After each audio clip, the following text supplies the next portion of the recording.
Hello and welcome to my channel. I'm Keely, and in this video I'm going to be telling you the best things to see and do in Las Vegas, Nevada.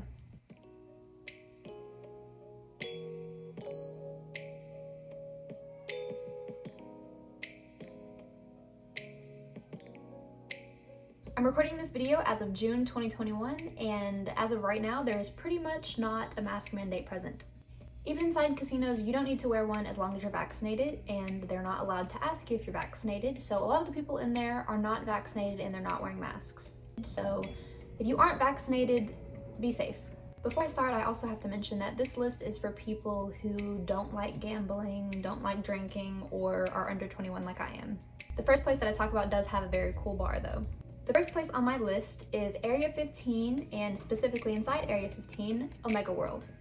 This is definitely a place to stop for anyone wanting to take cool photos or just have an interesting, unique experience.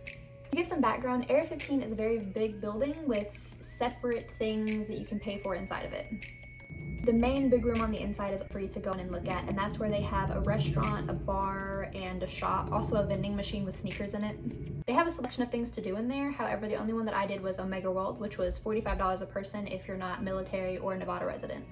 I'm pretty sure that Omega World was the most expensive one because the other ones were a lot shorter. I didn't end up getting to do the other ones though because Omega World took so much of my time. Omega World took me and my boyfriend about 3 hours to pretty much complete. We got really close to completing the story element of it. To be fair, you could just go in and take pictures and leave and you'd probably be in there for a little bit less than an hour, but it is very big and there are a lot of different environments. There's some big slides, and then of course the whole story that you get to interact with. You get a card when you go in and you have to like scan it on things and it tells you what to do, and it was fun, especially if you actually pay attention to the story. We kind of just did the prompts without really paying attention to the story. But yeah, it's really cool. And even the main first part that you go into, the actual Omega Mart section of it, you can actually buy things in there. It's like a weird satire-esque supermarket. Even if you don't want to follow the story aspect of it, I highly recommend actually looking around, like really looking, because it's very easy to miss some really cool places in there and some really cool activities that you can do just because it looks like a boring door that's not cool until you open it, or because you have to crawl through a hole at the bottom of the wall. Like, just look around and actually try to experience it a little bit and you'll see some really cool stuff. Overall, I highly recommend this place because it was pretty much my favorite thing to do in Vegas, even though it's not necessarily like Vegas oriented. The next thing that I'm going to mention is a staple for anyone who's visiting Vegas, and it's free. I recommend to walk around the different hotels, and I'm going to suggest my favorites. The Bellagio has very pretty botanical gardens, also the big Bellagio fountains in the front of it. And if you go to the front where the Bellagio Valet parking is, you get a really nice picture opportunity with the replica of the Eiffel Tower. Next is Caesar's Palace, which has art and statues everywhere inside of it. There's even a Trevi fountain replica. I also highly recommend the Venetian, which has the canals and the gondolas going through them inside and out of the hotel. There's also one hallway area that has really pretty painted ceilings. The three hotels that I just mentioned are very close to each other, and the next ones that I'm going to mention are also all interconnected that you can walk through.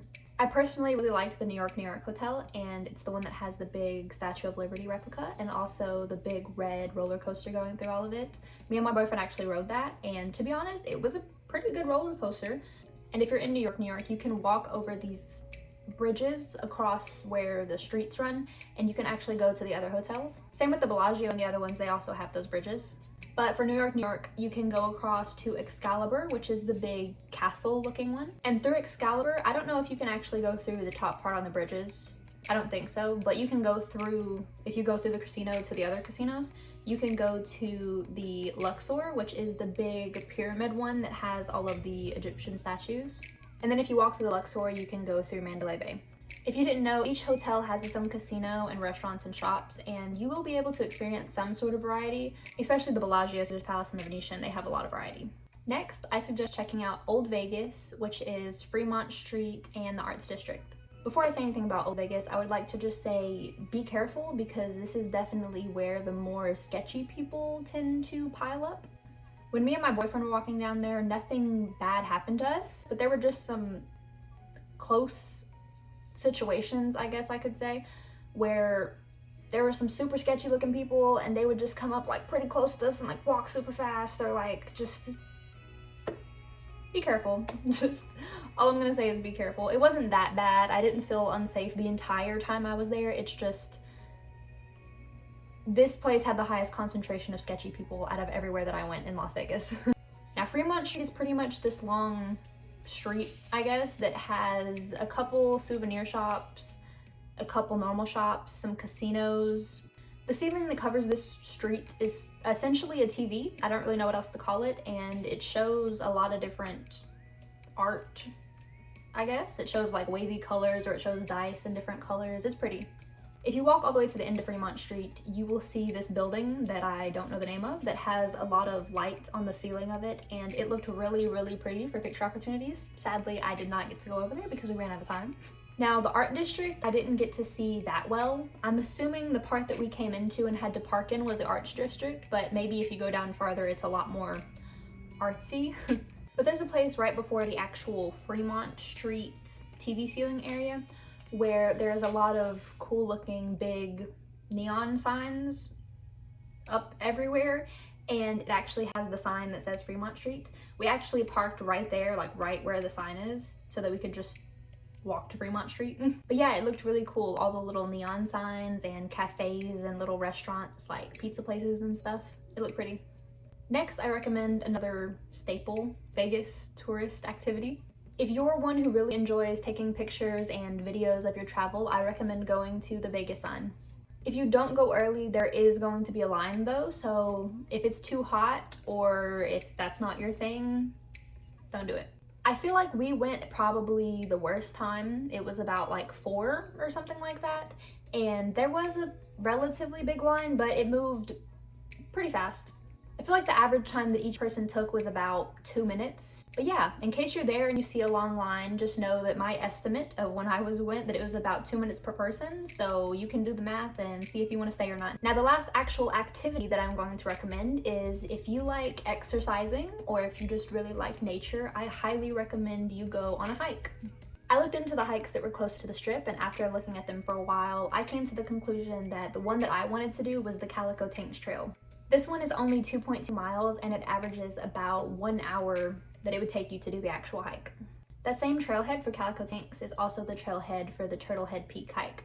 This hike is much higher and much longer, and you're getting pretty much the same view, just a little bit better, and that's why I ended up picking the Calico Tanks Trail, because it was like 90 degrees when I went, and I thought that it would just be easier for pretty much the same outcome. If you decide to do this hike, all I'm going to say is you need sunscreen, lots of water, probably snacks, and some very solid shoes, because you're hiking in a desert on a mountain. If you're wondering why I'm not showing any footage of the hike, it's because I sadly did not get to end up doing it. If you still feel like seeing the mountains up close but you don't feel like hiking, I recommend just driving up there and getting out, walking around for a little bit. Lastly, I wanted to recommend some cool places to eat. I'm gonna start with my personal favorite, which was Patio Dessert and Drinks. I would definitely call this place hidden, maybe even a little secret gem, I guess. I say this place is hidden because it's a little bit off the strip, and when I was there at least, there wasn't a sign for the place. It was just a little sticker on the door with no sign above it. So I actually thought it just wasn't there anymore until I started looking at the doors and I saw that it was there. The place was pretty, the food tasted good, and compared to places on the strip, it was cheap.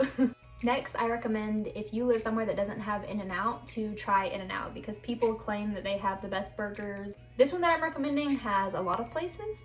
In general, I am recommending the Cosmopolitan Hotel because they have a lot of cool looking places to eat there. I'm surprised because I'm from Nashville and Las Vegas had nothing relatively southern at all. And then when I went to the Cosmopolitan, they had a Hattie B's Nashville hot chicken in there, and all I'm gonna say is Hattie B's is the best hot chicken place in Nashville. So if you want to experience that without actually having to come to Tennessee, then I recommend going to the Cosmopolitan. They also have a place called Milk, which is desserts pretty much. I don't know if they actually have food there, but I know they have like cookies and other things, and I tried a cookie. It was pretty good. Now, I have more places to recommend, but I would just like to say that the places I just mentioned were the only ones that I actually ate at. These next ones I didn't get to because we were too busy, but I did have a list prepared when we went. So if you're interested, I'm gonna list places that I found when I was looking for pretty places and good looking food. For breakfast, I found Stacks and Yolks, Baby Birds Cafe, and Cinnamons. For lunch and or dinner, I wanted to go to Chinatown because they had a lot of cool ramen places. And I also wanted to try Skinny Fats, Robert Irvine's Public House, and there's also a Hell's Kitchen restaurant in the Caesar's Palace. And for dessert places, I wanted to go to the Cupcake ATM, the Donut Bar, Creamberry, and the Sugar Factory, which we actually did go to the Sugar Factory, but you ended up needing a reservation, and if not, it took about 3 hours to get you seated, so we didn't end up staying, but it looked cool. I recommend going, just get a reservation. Also, if you need to buy film while you're here, B&C Camera has a very big selection.